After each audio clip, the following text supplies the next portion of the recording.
इन्हीं की देन है। हम लोग सारे जो किसान वर्ग से बिलोंग करते हैं, मजदूर वर्ग से बिलोंग करते हैं, अगर वो नहीं होते तो ये हमारी किसानी भी ख़त्म थी, हमारे मजदूरों के का जो राइट थे वो भी ख़त्म थे। चीज़ में उनका एक नया विजन था, उन्होंने विजनरी रहे, इसीलिए उन्होंने भाखड़ा नंगल डैम जैसी चीज़ें दी। उन्होंने हमारी एजुकेशन, उन्होंने आगे के 100 साल देखे। जमींदारों की भलाई के लिए काम किया, जो एग्रीकल्चरिस्ट कम्युनिटी है उनके किसानों के लिए वो एक मसीहा बन के जो है वो आए। 1944 में उनको जब लायलपुर में वो एक जनसभा को संबोधित कर रहे थे तो लोगों ने उनको उपाधि दी रहबरे आजम। राम राम जी सबको। मैं आपका रणबीर धनखड़ और भाई आप देख रहे हो हरियाणवी संस्कृति फ़ैन क्लब यूट्यूब चैनल। आज हैं भाई सेक्टर 25 पंचकुला के अंदर। यहाँ पे रहबरे आजम दीन बंधु सर छोटू राम जी की 143वीं जयंती मनाई जा रही है। वैसे तो जो छोटू राम जी का जो जन्म हुआ था वो 24 नवंबर को हुआ था, लेकिन छोटू राम जी की एक इच्छा थी कि उनका जो जन्मोत्सव मनाया जाए, जो जयंती मनाई जाए, वो बसंत पंचमी के दिन मनाई जाए। वैसे आज बसंत पंचमी है। सबसे पहले तो सभी दर्शकों को बसंत पंचमी की और रहबरे आजम दीन बंधु सर छोटू राम जयंती की। वह आज पुलवामा जो अटैक हुआ था उन शहीदों को नमन करते हुए मेरी तरफ से श्रद्धांजलि। जाट सभा ट्राई सिटी पंचकुला के द्वारा इसका आयोजन किया गया है। हमारे साथ में जुड़ गए हैं जाट सभा ट्राई सिटी के अध्यक्ष डॉक्टर महेंद्र सांगवान जी। सांगवान साहब जयराम जी की धनखड़ साहब, कैसे हो आप? ठीक है। ये तो मुबारक क्यों कर जोड़ दिया डॉक्टर साहब। देखो जी, आज चौधरी छोटू राम जी का 143वां जन्मदिन हम लोग मना रहे हैं। आज उन्हीं की देन है। हम लोग सारे जो किसान वर्ग से बिलोंग करते हैं, मजदूर वर्ग से बिलोंग करते हैं, अगर वो नहीं होते तो ये हमारी किसानी भी ख़त्म थी, हमारे मजदूरों के का जो राइट थे वो भी ख़त्म थे। तो उनको हर साल बसंत पंचमी के दिन हम लोग याद करते हैं और उन्होंने जो हमारे समाज को दिया है उनको याद करके हम सब अभिभूत हो जाते हैं। हमारे समाज को आगे बढ़ाने में, हमारे बच्चों को एजुकेशन देने में, आर्य समाज का प्रचार करने में और पूरे किसान कौम को उन्होंने उठाया है। ये नहीं कि सिर्फ एक जाट कम्युनिटी को ही उठाया है, पूरे हरियाणा के, पंजाब के, जॉइंट पंजाब के जो पाकिस्तान में चला गया है उसको मिनिस्टर हुआ करते हैं छोटू राम जी। बहुत लंबे टाइम तक मिनिस्टर रहे हैं और भगवान ने उनको थोड़ा जल्दी बुला लिया, अदरवाइज तो इस देश का नक्शा और ही होता। अगर वो जीते होते तो आज हो सकता है कि हमारी कॉलोनी, हमारा देश और बड़ा होता। जॉइंट पंजाब जो पाकिस्तान में गया है शायद वो नहीं जाता, लाहौर भी हमारे पास ही रहता। धन्यवाद डॉक्टर साहब। हमारे साथ में हैं सुप्रसिद्ध समाज सेवी।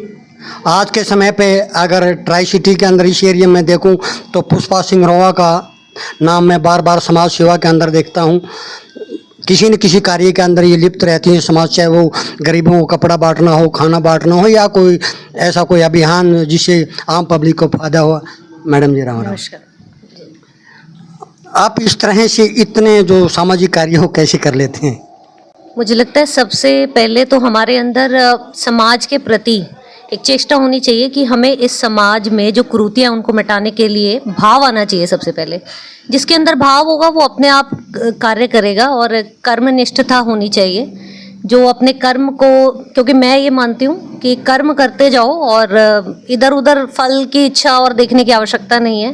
तो आज छोटू राम जी की जयंती है। मैं छोटू राम जी को हमेशा दादा छोटू राम कहती हूँ क्योंकि शायद जिस प्रकार मेरे दादाजी मेरे लिए हमेशा एक रोल मॉडल रहे, जिन्होंने 91 की एज तक काम किया और और मतलब जब उनकी डेथ होने वाली थी शायद 3 महीने पहले ही उन्हें फील हुआ कि अब शायद मुझसे नहीं हो पाएगा। तो इसीलिए मेरे लिए उसी सेम रूप में दादा छोटू राम है, जिन्होंने जब तक जिए इस समाज के लिए काम किया, इस देश को सुधारने के लिए काम किया। वो एक विजनरी थे, एक एजुकेशनलिस्ट थे जो चाहते थे समाज पढ़े लिखे तो ही आगे हम लोग ग्रो कर पाएंगे और हर चीज़ में उनका एक नया विजन था। उन्होंने विजनरी रहे, इसीलिए उन्होंने भाखड़ा नंगल डैम जैसी चीज़ें दी। उन्होंने हमारी एजुकेशन, उन्होंने आगे के 100 साल देखे। जिस प्रकार एजुकेशन में हम आगे बढ़ेंगे अपने देश को भी आगे ले जा पाएंगे। तो उनको मेरा शत नमन है और वो हमारी हर राह को रोशन करें जिस पर हम इस समाज को सुधारने के लिए एक छोटा सा कंट्रीब्यूशन अपने जीवन का दे पाएं। धन्यवाद। धन्यवाद मैडम जी। हमारे साथ में है एक बहुत बड़ी शख्सियत IG ITBP ईश्वर सिंह दोन साहब। सर राम राम। राम राम। वैसे तो जय हिंद बोलना चाहिए, मैं भी एक जवान रहा हूँ। ठीक है। राम राम। सबसे पहले मैं ट्राई सिटी जाट सभा ट्राई सिटी पंचकुला संस्था का धन्यवाद प्रकट करना चाहता हूं कि आज उन्होंने बसंत पंचमी के उपलक्ष्य में 143वीं जन्म जयंती मनाई है और विशेष तौर पर बधाई के पात्र हैं हमारी इस संस्था के प्रधान श्री महेंद्र सिंह सांगवान जी और श्रीमती पुष्पा सिंगरोवा जी और हमारे सभी साथीगण। चौधरी छोटू राम जिन्हें रहबरे आजम दीनबंधु भी कहा जाता है, जो कि 19वीं सदी के एक आप कह सकते हैं सदी पुरुष वो रहे हैं और ख़ास तौर पे उन्होंने हमारे कृषक समाज के लिए, हमारे जो मज़दूर के लिए बहुत बड़ा काम किया है। और उन्होंने फिर जाट गज़ट निकाला क्योंकि उनका अनुभव राजा कालंकर के साथ में वो हिंदुस्तान टाइम्स में काम करते थे, उनके एडिटोरियल लिखते थे, तो वो जो अनुभव है वो उनका काम आया। और मीडिया का क्या रोल है वो उन्होंने जाट गज़ट के माध्यम से जो ग्रामीणों की बातें, ग्रामीणों की जो आर्थिक बुरी स्थिति थी उसके बारे में लोगों को अवगत कराते रहे और उनको बताया गया कि भाई आप इतने ही चौधरी बनते हैं तो आप क्यों नहीं इलेक्टोरल पॉलिटिक्स में आते हैं। तो उन्होंने फिर कांग्रेस ज्वाइन किया। कांग्रेस में उनके मतभेद हुए क्योंकि जिस तरह का वो ग्रामीण का उत्थान करना चाहते थे उस तरह का उत्थान की उनको उम्मीद नहीं थी। और वैसे भी कांग्रेस पार्टी उस समय में अर्बन डोमिनेटेड थी और उसमें रूरल का जो बेस था, रूरल की पहुंच थी कांग्रेस में बहुत कम थी। 1920 में उन्होंने इलेक्शन लड़ा लेकिन वो इलेक्शन में जीत नहीं पाए। उसके बाद उसका जो मिड टर्म पोल होता है, मिड टर्म पोल हुआ, उसमें वो जीते और उसके बाद वो मंत्री बने। और जमींदारा पार्टी उन्होंने यूनियनिस्ट पार्टी बनाई फजले हुसैन के साथ में और पूरा हिंदू मुस्लिम कौमी एकता के तरफ उन्होंने काम करते हुए जमींदारों के भलाई के लिए काम किया।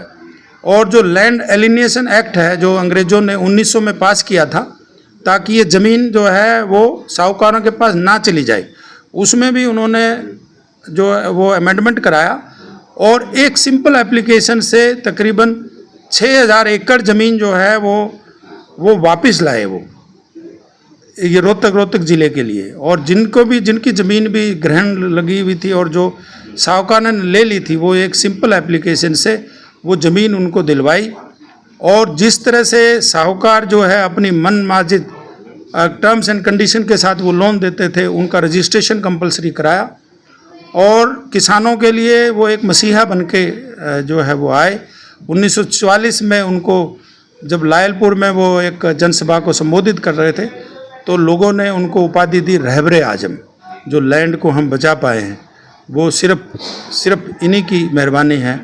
हमारे ग्रामीण के लोग इतने अनपढ़ थे, उनको विदेशों का भ्रमण भी कराया एक रिक्रूट्स को प्रेरित करके और उनको 1917 में ही राव साहब की उपाधि ब्रिटिश सरकार ने दे दी थी क्योंकि रिक्रूटमेंट कमेटी के वो अध्यक्ष थे रोहतक डिस्ट्रिक्ट के।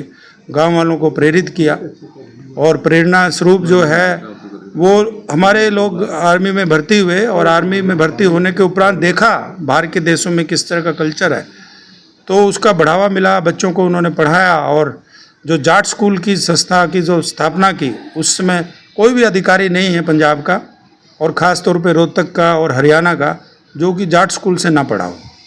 तो इस तरह का जो है वो उनका योगदान रहा। शिक्षा में योगदान, एग्रीकल्चर में योगदान, इनकी प्रेरणा है कि हमारा समाज आज इतना अच्छा प्रफुल्लित हो रहा है और इसी की तरफ कार्य करने की ज़रूरत है। उन्होंने कहा था कि एक तो बोलना सीख लो क्योंकि हमेशा ही हमारी जो कम्युनिटी है वो द्वंद में रही, हमेशा ही कोई न कोई स्ट्रगल में रही। तो बोलना सीख लो का मतलब दो चीज़ें हैं, एक तो अपने अधिकारों को बोलना, अपने जो अधिकार है, कोई भी अधिकार है उसके लिए चुप नहीं रहना। उस कम्युनिटी के उस काम के लिए हमारी कम्युनिटी हमेशा ऊपर रहती है, चाहे किसी की भी सरकार है।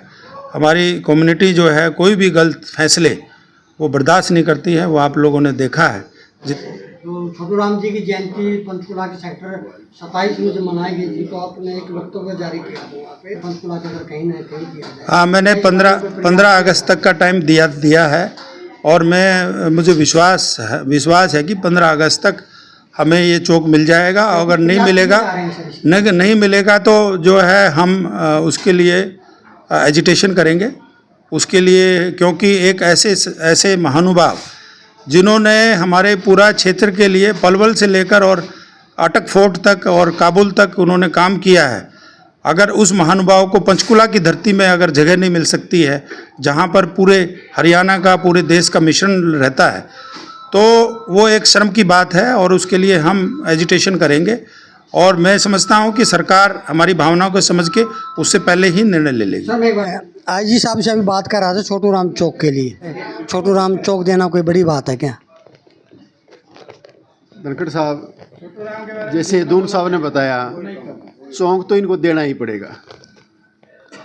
हम लोग भी अपनी तरफ से बहुत ज़्यादा कोशिश कर रहे हैं, हमने फाइल चलवा रखी है और पिछले कुछ दिन पहले मैंने देखा था आपका, हम लोग सीए साहब से मिले थे, एडमिनिस्ट्रेटिव पे आप गए थे शायद। हाँ, हम सारे मिलकर जितने यहाँ बैठे हैं सब लोग, क्या रहा सर? उन लोगों ने आश्वासन दिया है और फाइल है ना हमारी मुख्यमंत्री के पास जाएगी। सरकार के अंदर चलती रहती है, बस फाइल जाएगी तो कुछ बात बनेगी, फाइल ही नहीं सरकेगी तो फिर कुछ भी नहीं होएगा।